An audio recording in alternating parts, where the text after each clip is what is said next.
আজকে রান্না করব মুগের ডাল দিয়ে মুরগির গিলা কলিজা পা।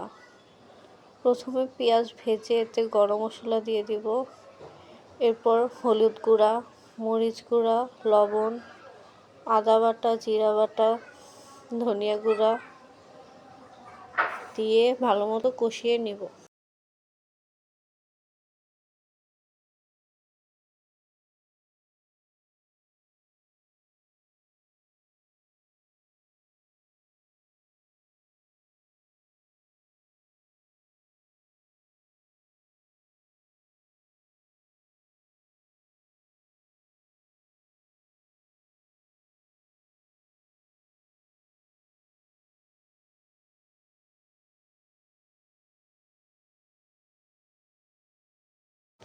মশলা কষানো হয়ে গেলে মাংসগুলো দিয়ে দিব।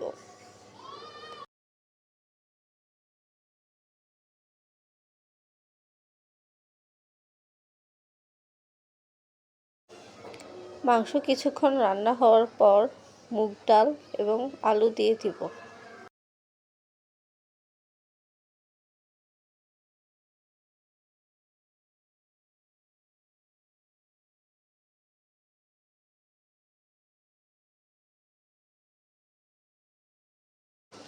এরপরে পরিমাণ মতো পানি দিয়ে দিব।